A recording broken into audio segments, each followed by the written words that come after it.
Hey, what's up? How you doing, everyone? I'm James Zamero, and this is SwitchWatch, your home for everything Nintendo Switch related. I'm back today with another review, and it's a classic. It's Crash Bandicoot Sane Trilogy. The game's been developed by Vicarious Visions, or rather I should say it's been updated by Vicarious Visions and published by Activision. The guys over there gave us a copy for review purposes, so thank you very, very much. I've actually got a copy of the game, a physical copy, a PAL copy, to give away to one lucky viewer. You can check out how to get that up here. And if you want to pick up a copy of the game, I'll pop a link to Amazon down in the description below. But let's not waste any more time. Is this one worth your hard-earned cash? Let's jump in and find out. Crash Bandicoot Sane Trilogy picks up the first three games in the beloved series, slaps on a facelift, and leaves the game intact. Back in the 90s, the original PlayStation had a hit on its hands with Naughty Dog's Crash Bandicoot. It was a revolutionary game that used the extra power available on the system to bring a pseudo 3D platforming game to life. With clever level design and a goofy, lovable character, Crash found himself as the unofficial mascot for Sony's machine, competing with Mario and Sonic. As a kid, I have fond memories of playing these games for many hours, as do many others who grew up at the same time. Activision now owns the rights to the series, and Vicarious Visions worked on the game's makeover. Crash is a failed experiment to the evil Cortex. The game's cutscenes remain the same, and the story has not changed, but this game was never really about story, it's all about the gameplay. Crash Bandicoot is a platformer, and our goal is to guide Crash across the screen to the end. Many of the levels have us running towards a screen or away from the screen, which was a revolution at the time, and to this day these levels are still the most fun. The controls are simple. You can use a D-pad or the left Joy-Con to move Crash around, and we have a jump and a spin move.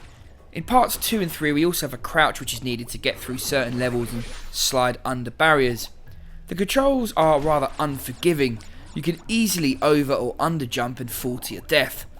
Now, without my rose-tinted glasses on, I realised that the games are actually not very long. It's the difficulty that some of the levels have which causes you to take a long time to complete. Each level plays exactly as it did when first released. The enemy's AI sees them follow predefined paths as opposed to reacting to your play, and the level's layout have not changed. This is both great and it's also its weakness. On one level the game is still creative, challenging and fun to play, but on the other hand it's a 20-year-old game and it does show in some of the camera angles and interactions. The addictive edge is still here though. Going back and speedrunning levels or trying to find all the secrets is excellent, and after so much time I was pleased actually that I had forgotten most of their locations. This is the first time we have the joy of playing these games on the move, and it really is a joy. Platform games tend to do well on portable devices, and this is no exception. The short levels fit the pick up and play Nintendo Switch very well. On booting up the game I was blown away by the graphics. They're gorgeous. All of the game's assets have been lovingly redesigned in HD with significantly more detail than the original big polygon shapes. One fear with the remastering is that somehow the essential essence of a character or levels can be lost, and that just isn't the case here. The graphics are overhauled, but the sense and style of the game has not been lost. Performance wise, there are no bugs or issues to report. I found the game performed perfectly whether on the move or on my TV.